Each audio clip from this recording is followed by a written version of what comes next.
district cut off after landslide. Rail and road links affected. 20 districts battle flood fury.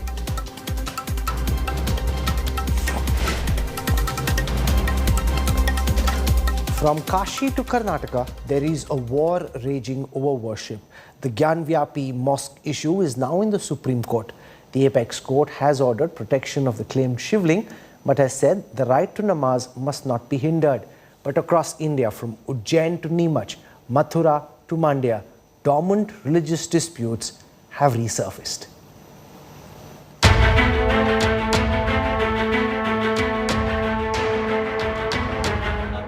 A nation locked in a spurt of religious disputes. Some even violent, as happened in Madhya Pradesh's Neemuch, where two groups clashed, pelted each other with stones over the alleged installation of a Hanuman idol at a dargah. In Madhya Pradesh alone, 3 temple mosque disputes have resurfaced in the wake of the Gyanvapi issue in Varanasi. While in Ujjain, a religious leader has challenged a local mosque on similar grounds. In Dhar, a petition has been filed for the control of the Bhojshala, and in Neemuch, a dispute led to a riot-like situation and prohibitory orders. Police deployed outside an old mosque in Ujjain after claims that it was built by Mughal rulers on what was once an iconic Shiv temple. एक दुर्लभ स्थान उज्जैन में है जिस पर सन 1600 में मुस्लिम मुगल शासकों ने तोड़कर उस पर कब्जा कर लिया था और उसे आज बिना नींव की मस्जिद के नाम से जाना जाता है। 2007 में जब हम अंदर प्रवेश किया तब उसमें गणेश जी की मूर्तियां थी, हाथी बने हुए थे, घोड़े बने हुए थे और पत्थरों पर विशाल पहरेदार सैनिकों की मूर्तियां बनी हुई थी। इस मामले को लेकर मैं कोर्ट में जाना चाहूँगा और इसकी एफआईआर भी दर्ज कराऊंगा ताकि ये पूरा में ग्वालियर से इसके पूरे कागज निकाले जा सके और हिंदुओं की संपत्ति हिंदुओं को मिले। Barely 120 kilometers from Ujjain, this protected 11th century monument has become a subject of litigation. Bhojshala, a Saraswati temple for the Hindus, and a Kamal Maula mosque for the Muslims. An organization called the Hindu Front for Justice has opposed a 20-year-old arrangement made by the Archaeological Survey of India that reserved Bhojshala for puja on Tuesdays and namaz on Fridays. The petitioners have moved the State High Court, seeking complete exclusion of Muslim prayers from the monument. The PIL has been admitted and notices sent to the ASI, the centre and the state governments. A massive 17th century structure in Varanasi. Its existence as a mosque challenged and a survey carried out on court orders.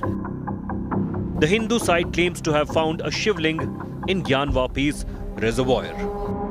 The mosque committee calls it a fountain. अभी भी आप जाइए वहां पर तो देखेंगे जो मस्जिद का पृष्ठभाग है, पिछला हिस्सा है, वहां वह सारे चिन्ह, वह सारे प्रतीक, वह सारे स्वरूप दिखाई देते हैं जो एक मंदिर होने का प्रमाण बताते हैं. The commissioner had not given a report to the district, to the lower court judge. A petitioner moves an application, and before even the notice is given to the Muslim side, the honorable judge passes an order to protect that area, that so-called thing called shivling, which is not there. It is a fountain. Separately, an appeal against the Gyanvapi survey reached the Supreme Court. After the Gyanvapi survey, now the demands have increased of similar inspection in Mathura, where a civil suit seeking removal of Shahi Eidgah has already been filed. Following the Allahabad High Court's directions to dispose of all cases related to the Sri Krishna Janmabhoomi Shahi Eidgah dispute within 4 months, a petitioner has filed an application in a local court in Mathura, seeking videography of the Shahi Eidgah Masjid adjacent to Krishna Janmabhoomi. The petitioner wants an official assessment to determine that the mosque housed Hindu artifacts and ancient religious inscriptions on its premises. A series of dormant disputes unfold dramatically in a polarized political climate. The list gets longer by the day. With Hemendra Sharma and Kumar Abhishek, Bureau Report, India Today. It's not just temples and mosques. There seems to be a massive mission monument Wapsi that's underway. From wanting to reclaim the Taj Mahal as Tejo Mahal, to renaming the Qutub Minar as Vishnu Stham and Aurangabad as Sambhaji Nagar. The question is, can Mughal history be edited or erased?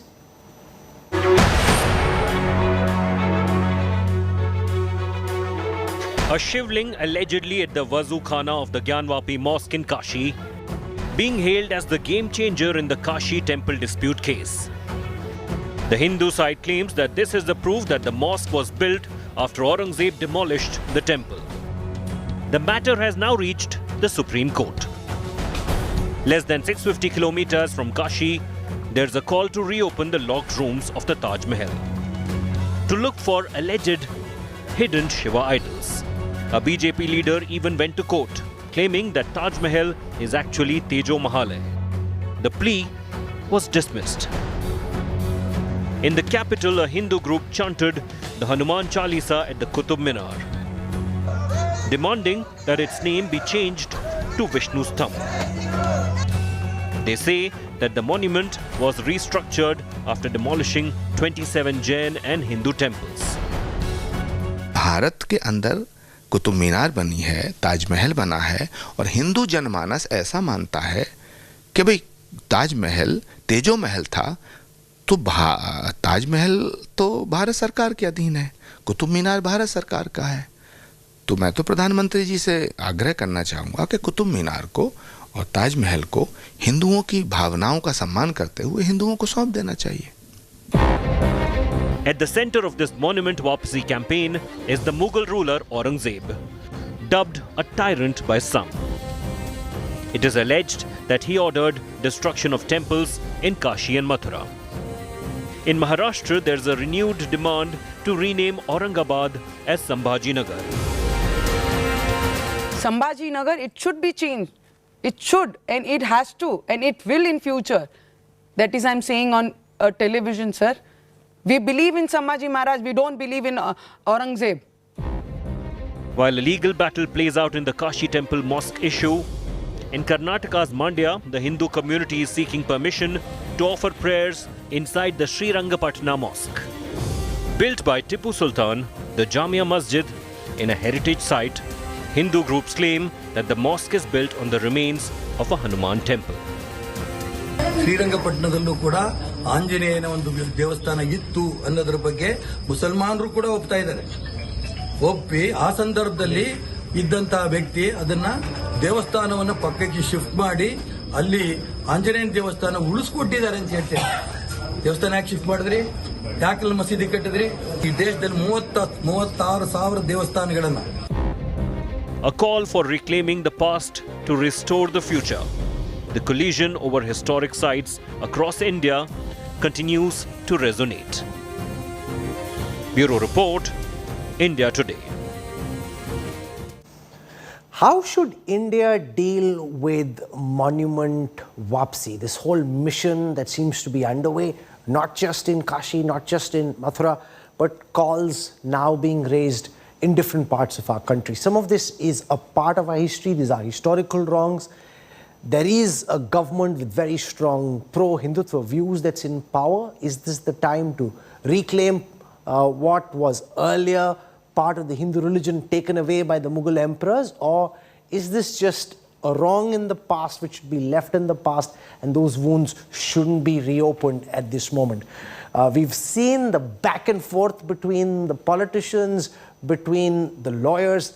I thought it will be useful to elevate this conversation and take a more historical perspective on this, which is why we invited for this conversation Swapan Das Gupta, former member of parliament in the Rajya Sabha, author of Awakening Bharat Mata, the Ayodhya reference, the Supreme Court judgment and commentaries, one of India's foremost thinkers and writers. With us also on this broadcast is Pawan Verma, author of The Great Hindu Civilization, one of our best known diplomats and contemporary historians. Makhan Lal is a professor and founder director of the Delhi Institute of Heritage Research and Management. We've got Vaibhav Purandare, author, The Untold Story of His Hatred for the Country and Its People. Professor Badri Narayan is a social historian, cultural anthropologist, author of Republic of Hindutva and Fascinating Hindutva. So we've got some very sharp, deep, analytical perspectives on this broadcast. I want to start by asking Shwapan Das Gupta, the thinking within the government in the way that you best understand it on these claims being made at the Gyanvapi Mosque in Kashi. These claims that are now coming from places like Aurangabad, elsewhere in Mandya, all across the country we're seeing similar claims. Is this, according to you, something the government is actively or tacitly backing and pushing? B, why do you think, and I was reading the piece that you wrote, why do you think that trying to undo some of these historical wrongs at this point in India's history is something that the energy of the Indian people should be concentrated on? Mr. Das Gupta. Well, firstly, Rahul, I don't think that this movement, whether in Varanasi or anywhere else, has been triggered by the government or by the BJP. The issue in Varanasi is quite old, and there have been groups in Varanasi which have been talking about reclaiming the Gyanvapi, which was the old temple, which was there, the old Kashi Vishwanath temple. Now, the issue which really comes to the fore is that this game changer has in fact been the court order. The court order has basically said, let's do a survey. Let's do a videographic survey. Now, I don't think anybody who has read history, who has any sense of history, will deny that at least in the case of the Gyanvapi Masjid, it was done after demolition of what was then called the Vishweswara temple, and even the remnants of that temple are very much alive and visible. Whether that was done as a symbol to remind people that, look, this is what the might of Aurangzeb is, or whether this was done as a method of negligence is a matter of conjecture.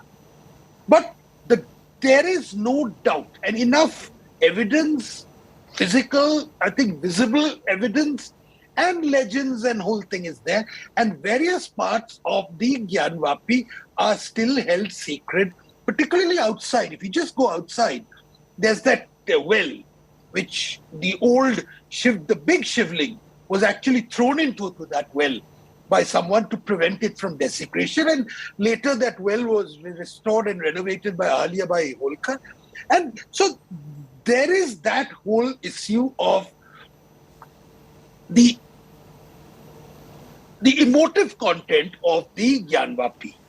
Now, here the issue is not so much that you want to destroy or level the mosque. What he's saying is that the unrestricted right of worship on certain parts of the wall. That's really what the issue is about. But I would really go around and say that what is the origin of this whole thing is not that, people are trying to reclaim various things, but there has been a sustained campaign of denial. That denial is what has irked and triggered all these things. If you continuously say, no, actually nothing happened, then people will just go out of their way to say, yes, something did happen, it was very hurtful. And I think that's really the thing. For too long, our historians have taken refuge behind obfuscation and denial and, trying to say, no, it didn't happen. Oh, well, it happened because some rapist was being sheltered inside a temple. It happened because someone wanted a loot. You're trying to say, whatever might be the motivation, these were acts of sacrilege and they were very hurtful. And this is one of the reasons for this great Hindu-Muslim fault line in this country. So to my mind, the most important thing which has to be done now is a formal acknowledgement. And once that acknowledgement comes about, I think you will find that every group is now likely to say, okay, now let's talk about it. This was done. Now what do we do in the future? What is possible to be reversed and what unfortunately cannot be done? So I think that first thing is an acknowledgement of what exactly happened. You know, in Australia and certain places, they have a tradition where before a meeting starts, they say, you know, we pay our respects to the land which was once held by these tribes. It's an acknowledgement of what happened. Was not very nice, but it's at least an acknowledgement. Okay. And I think that is really So what you're is very, very seeking important. an end of denial, an acknowledgement of wrongs, and then there can be a meaningful conversation. Pawan Verma, if you read historical text, it's very clear. In some instances, Mughal Emperor Aurangzeb destroyed Hindu temples because he thought that there were political missteps being carried out by temple associates, and he wanted to ensure future submission to the Mughal state of those temples, which is why they were demolished and mosques built in their place. Do you agree with Swapan Das Gupta that there has been for very long a culture of denial, and it is time that there be an acknowledgement and a redressal in cases where redressal is possible? I certainly agree with what Swapan has said, and I have argued this in some detail in my book on the great Hindu civilization, that there seemed to have been, whether organized or otherwise, an attempt to whitewash history. The fact of the matter, Rahul, is that the Turkic invasion, as Will Durant says, constitutes one of the bloodiest chapters in world history. And there was widespread destruction of Hindu artifacts, including temples and centers of learning. Now, this is a fact. Now, to say, on the contrary, to make it out in the interest of a valid proposition of Ganga Jamuni Tehzeeb, to make it out as if the invaders or the Turkic invaders came in a tourist bus and offered us some biryani and we gave them some khichdi and a syncretic culture was built up, I believe is an attempt to whitewash history. So let us accept history. That is something I fully agree with. And as far as Gyanvapi is concerned, Gyanvapi means well of wisdom. And in my mind, from the research I have done, which I have argued in both my book Adi Shankaracharya and the Great Hindu Civilization, there is little doubt that Aurangzeb in fact destroyed the temple that existed on that site. Let me say to you that the temple was destroyed many times before. Kutubuddin Beg Aibak destroyed it in 1194. It was rebuilt by a Gujarati merchant. Then in the 15th century, possibly Sikandar Lodi destroyed it again. It was rebuilt by Raja Man Singh. And finally, in Aurangzeb destroyed it in 1699 definitively, and on that destroyed spot, he built the Gyanvapi Mosque. This much is, from my knowledge of history, fact. In fact, James Prinsep's sketch made of that site in 1834 clearly shows the remnants of a temple under the mosque. So we have enough historical evidence to argue it. In 1780, Ahilyabai Holkar built the temple afresh but on an adjacent site, not at the spot where the Jyotirling was. So this is fact of history. Now, question arises, the second part where I slightly differ from Swapan. We must accept history for what it is. But do we need now to excavate the past in order to fuel acrimony in the present, some of which can go out of control? For instance, the same Aurangzeb, Rahul, destroyed, according to records, 69 temples in Rajasthan. Do we start excavating all of them to see if a mosque has been built, which temple is there? My short point is that having accepted the past, we must move on beyond it, because this is a path where there is no solution in sight. There is no solution in sight only because How much will you excavate and how much will you restore? Let Shwapan Das Gupta respond to your argument about why excavate the past. Acrimony can go out of control. There are 200 million plus Muslims. You do this, they feel their mosques are being taken away, that this is majority triumphalism. India could descend into chaos. There could be riots. It's time to acknowledge the past but move on, not excavate all these problems from the past. Shwapan Das Gupta. I think it's very important to acknowledge the past, and sometimes the past needs a little bit of excavation. You know, had the archaeological expeditions in Ayodhya, for example, been allowed to be carried on, I think it's quite possible that the whole dispute may have taken a very, very different turn. Because what was then the so-called Babri structure was functioning as a Ram temple. But it was that denial ki ye to nahi hai, and that Allahabad High Court judgment is just full of, you know, thing about the type of obfuscation which the historians did, the duplicity of the whole thing. Now, here the question comes, everybody is not claiming every site. In the 90s, Advani ji even made the suggestion that, look, there are three issues.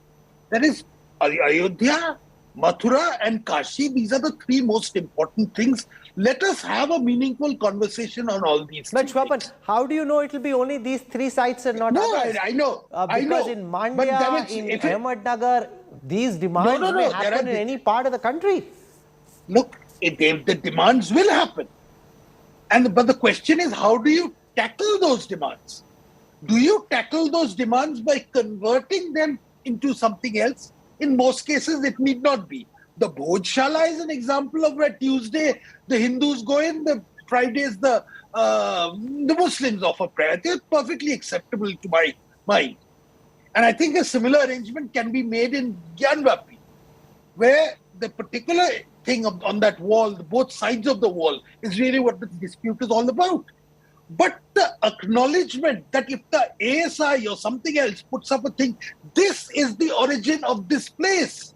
This is how it started, this is how it evolved, and this is exactly what happened.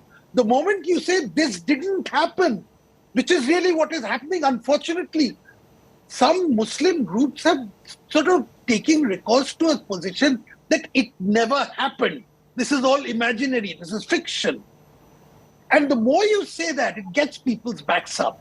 I mean, it is a fact Jain temples were destroyed and Qutub Minar made. So are we going to level the Qutub Minar? And Buddhist temples were destroyed when some Hindu temples were built. Yeah, whatever the thing is, the history of that place must be documented. It has to be documented.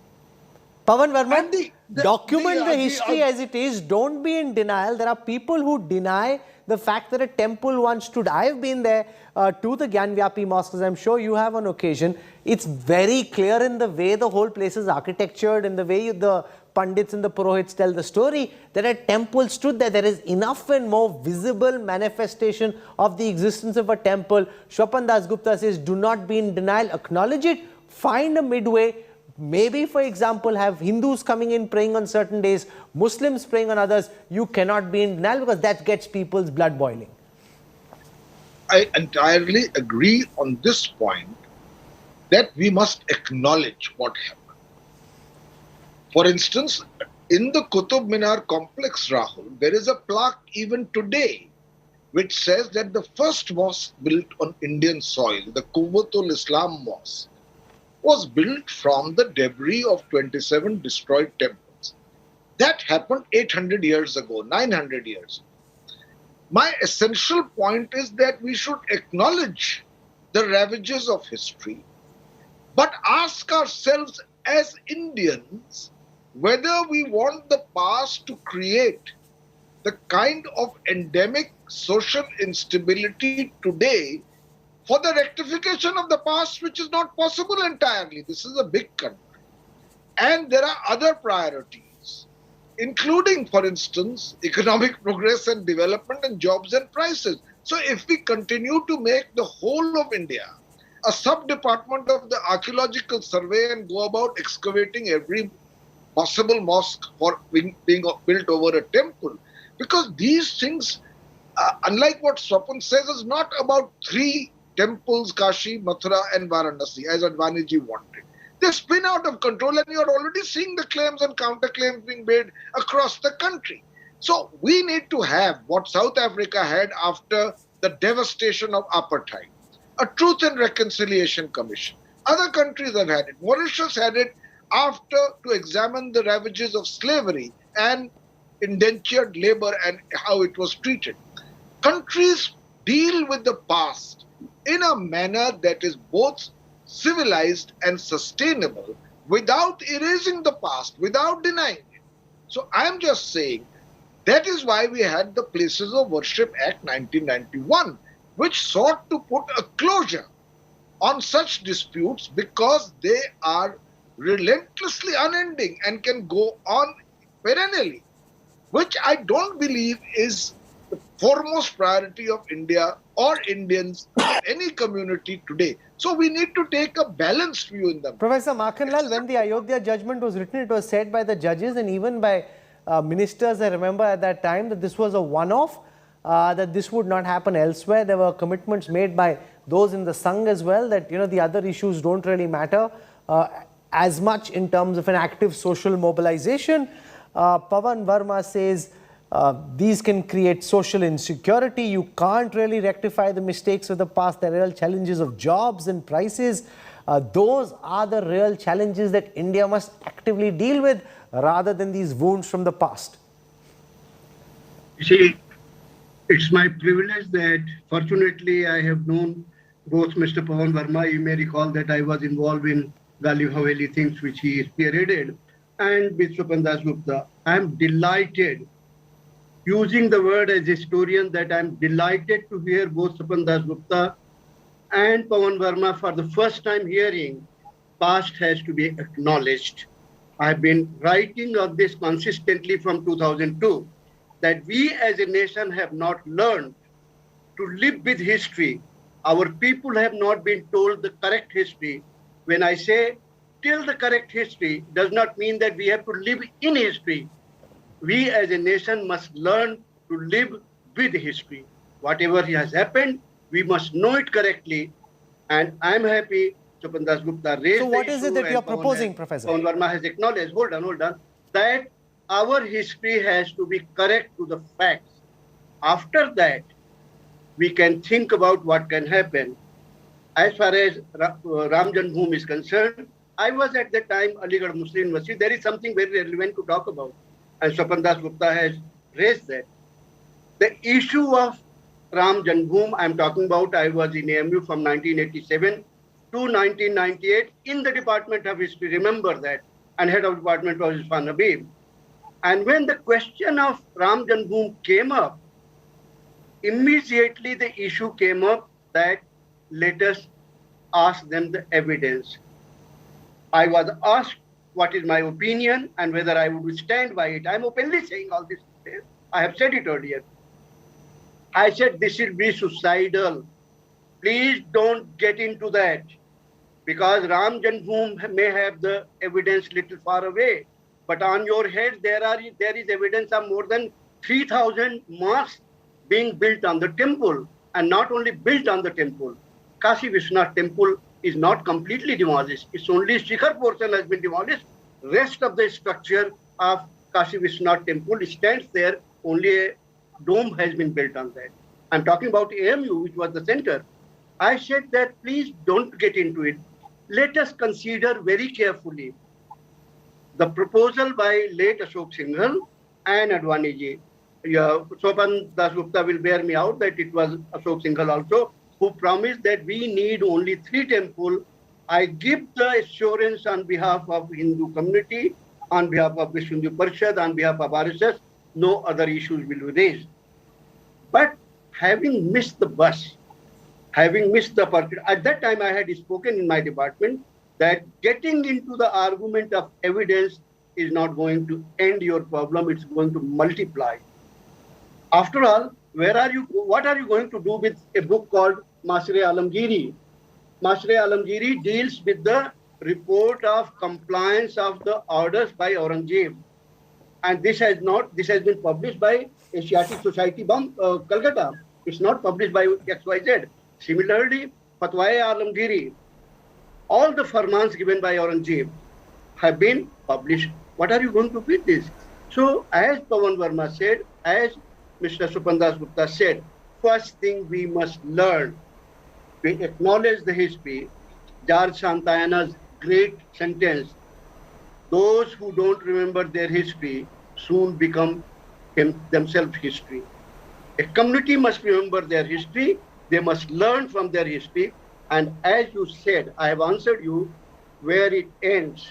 It ends by opening up dialogue and not by threatening that we are not going to allow anything to happen anymore.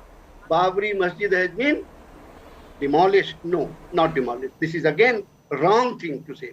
After all, where did Supreme Court go? And look at the Kashi Vishwanath temple itself.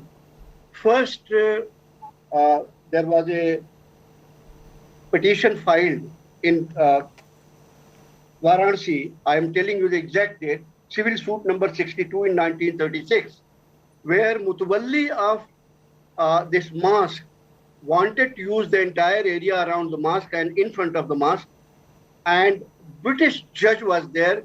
He said, no, clearly the mosque has been built by demolishing the temple, which is all there. Okay. Evidence, you can be allowed only to use the simple thing, not a majority. Professor Badri Narayan, I'll get your views also. Makanlal says that there are about 3,000 such temples which were demolished to build mosques. The exact number may not be known, but it's definitely more than 3. And therefore, will it stop at Mathura, Kashi and Ayodhya? Or is there a fear, as Pawan Verma says, that this could spiral out of control and could lead to chaos in the country? No civilized Rahul, rightly posed this question, and I'm agree what Sir Chopin saying, that first of all we should acknowledge the history. There should be no denial. But you know, these three monumental sites is not going to end the problem, because what happens, the past creates wound in the community identity, and that wound need to be recovered. And when the conducive political condition comes, that wound emerges, and those wounds may be cured through monumental justice, you can say, or monumental religious compensation, because it happened in the history.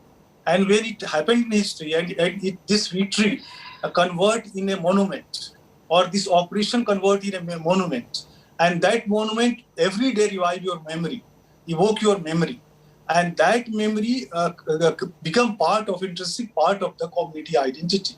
So it's not the issue of the past, the issue of the present.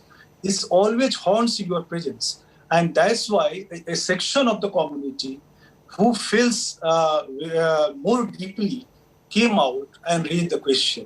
But it is a public thing. It's not going to be controlled. It's past. The way past, you are not able to control the past, and you are not able to control the present made by the past, or made under the influence of the past. So I'm here. I agree with the Pavanji that it's not easy to control. No, it will grow. But I am also agree with the Sopanji that it needs acknowledgement. It needs, we should not do denial, and we should understand that this is the wound created by the history, by the past, that may be cured in which way? There is a dialogue. And what Makhaji said, that bus is missed. And when you miss the bus, it's emerged in a different way. Now this is a very critical time and complex time for our human history, where these things, not only in Indian society, as Sopanji told, or Onji told, that in various society, this kind of revival of the past comes. And this revival of past comes to treat the historical injustices and wounds through which communities suffered. So it's the issue of the present, making of the present under the influence of the past.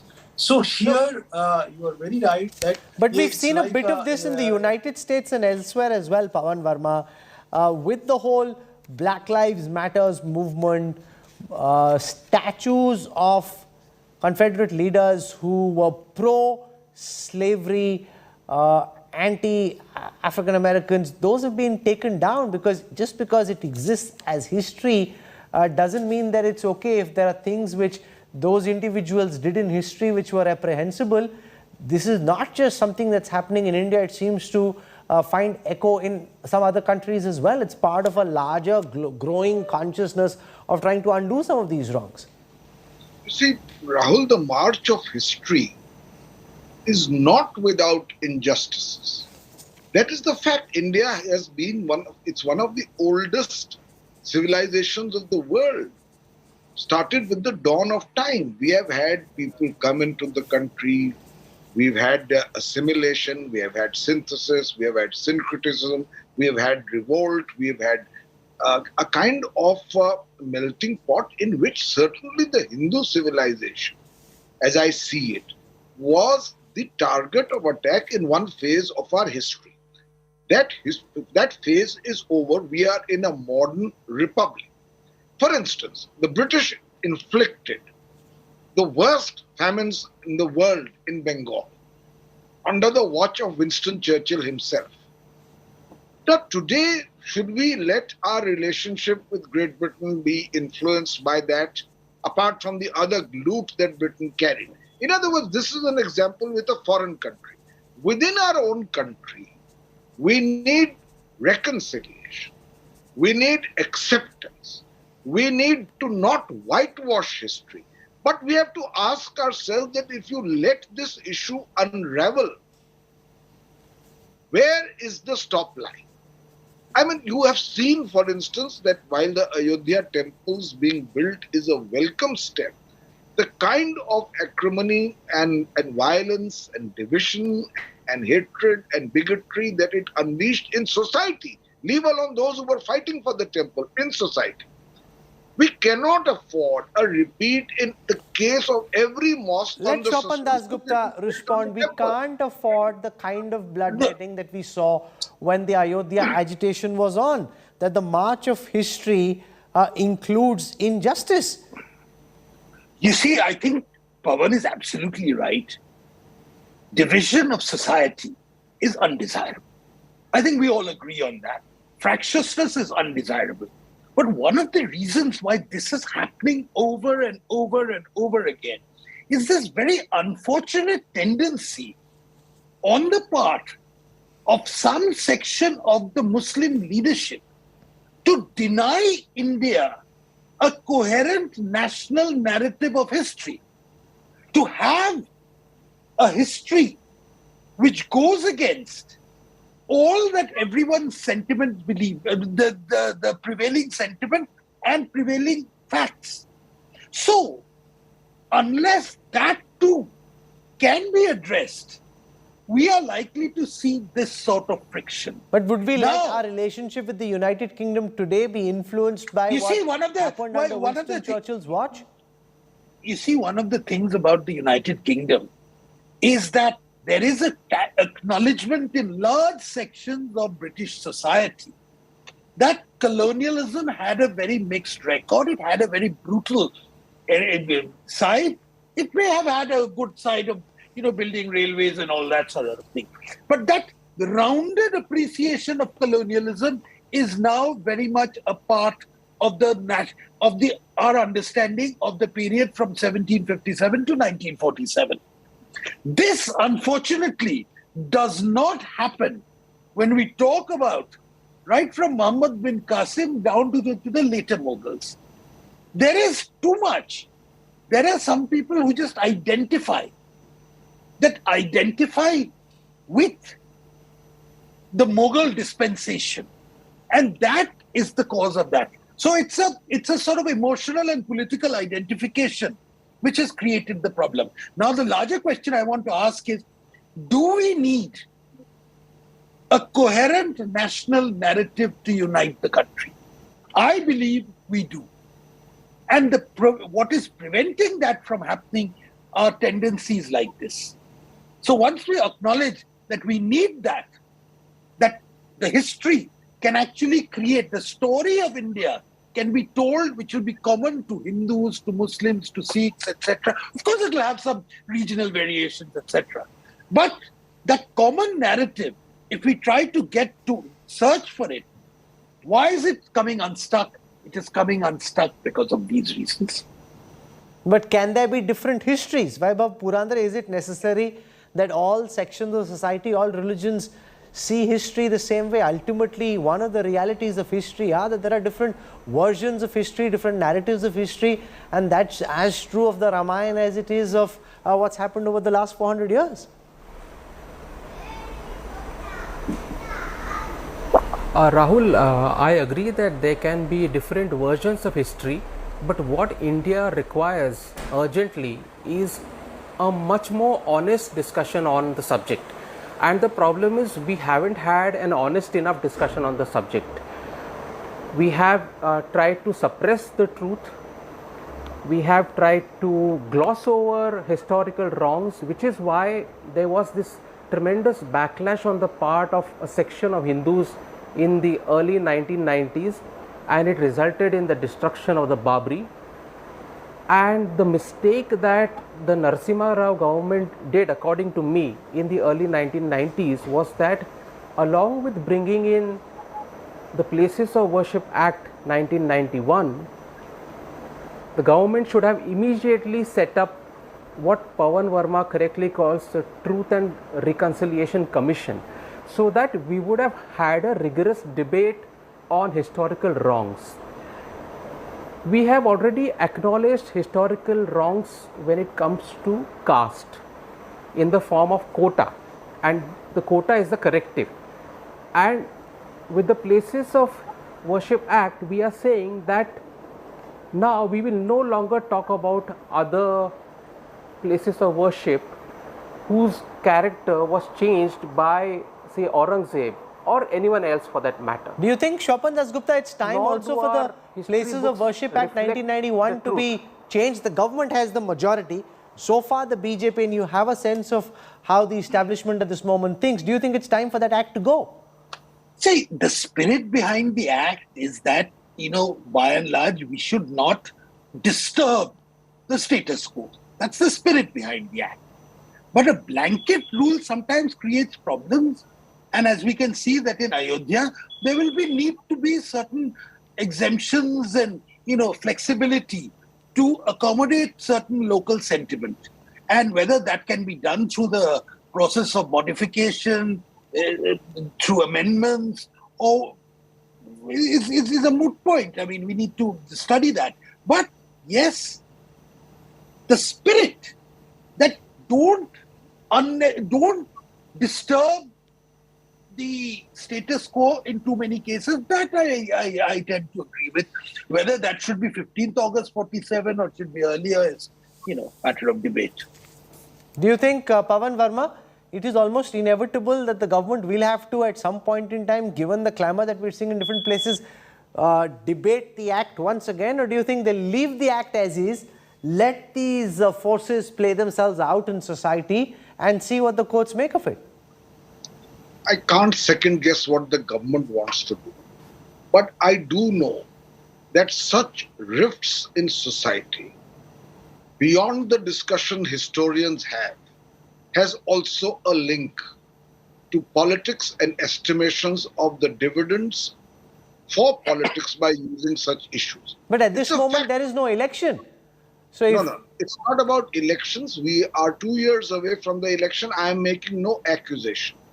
But there are verifiable trends which show that when such polarizations occur in society, there are political dividends in the short term which different parties seek to claim. Okay, let me put that in a more blunt fashion and let me complete. Okay. Given that in particular, I think that it would be very hasty and short-sighted to do away with the Places of Worship Act 1991. It wisely, I believe, sought to put a closure, with the exception of Ayodhya, to such disputes in the informed understanding that such issues could become endemic and literally hijack our society from what its real priorities should be. I'm out of time, so I'm going to get a quick counter from Shwapan Das Gupta on the charge that this is being allowed to simmer because the more there is 80-20 polarization, the more the likes of the BJP and Owaisi benefit, the likes of Mayawati, Akhilesh, the Congress get left out, and this is therefore being allowed to build up ahead of the 2024 elections. Nobody has actually triggered these things. There are groups within Varanasi which have always felt very passionately about this case and about the Gyanvapi and about the question of what the destruction of the temple has meant. Now, Ayodhya was preceded by a national mobilization of a monumental scale. We don't see any evidence of that. What we see is an emotional, over the past few days, I've been in Calcutta now and Karnataka. What we see is a certain emotional upsurge which is going on over this discovery of the shivling. That something has been hidden from public view for 300, 350 years, and people are getting very emotional about it. Now, let me tell you this. They're getting very, very emotional about it because the destruction of the Kashi Vishwanath Mandir by Aurangzeb was one of the most damaging, hurtful acts which was ever possible to be done. Just as his demolition of the Krishnadev Raja temple in Mathura on the spurious ground that some of the railings had been donated by Dara Shuko really matters. So, while I would say restraint is very important, let us not underplay that there is a huge emotional churning over this discovery of this shivling and people actually now trying to find out what exactly happened. So we are willy-nilly getting to terms with the past. Okay, there can be no doubt about the fact that the story has... At the process, it's as yet not a very happy process because it's also countered by a lot of people who think Aurangzeb is a role model. That, alas, is really what constitutes the problem. Well, there are very few sensible people who think of Aurangzeb in any real way as being a role model. The fact is, the story has touched a chord. The discovery of this shivling, if it is indeed a shivling, is being spoken of. There is curiosity, there is interest, and there is a greater desire for reclamation. But you've got two different points of view. One espoused by Swapan Das Gupta, this is the time to reclaim history.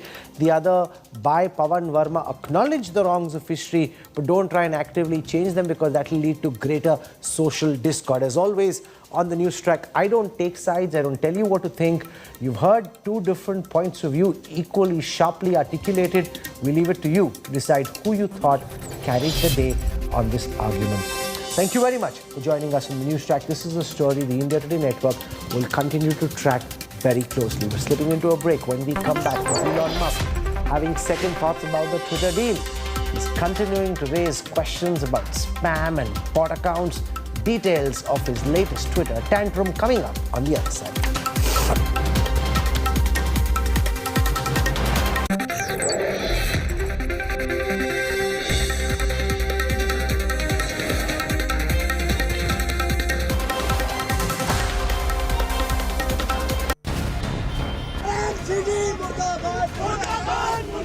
Massive meltdown in Delhi's Shaheen Bagh. A lot of push and shove by the angry locals here. They are sitting before the bulldozer and the situation is quite tense. Only channel from the bulldozer's path. Unlike Jahangirpuri, I can tell you it's complete commotion in Shaheen Bagh. The only structure that came down. Bulldozer versus Shaheen Bagh. Uncompromising coverage only on India Today.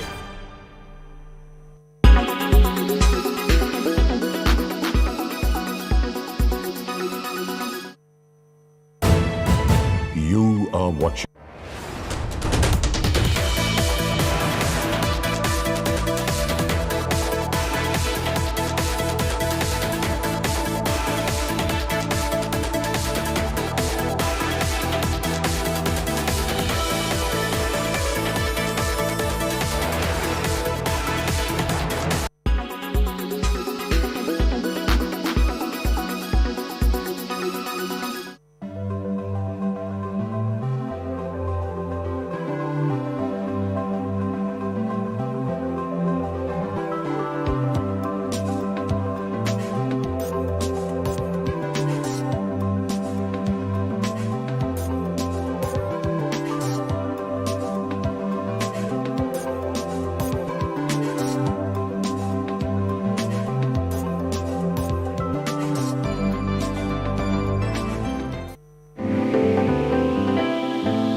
that plastic cause pollution, but did you know microplastics can also be a cause of pollution?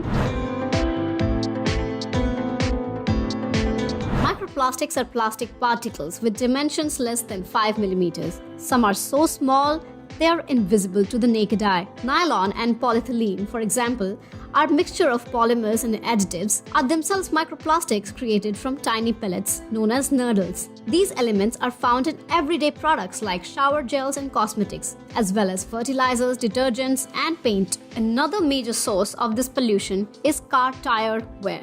Difficult to filter, these microplastics get everywhere, in rivers and then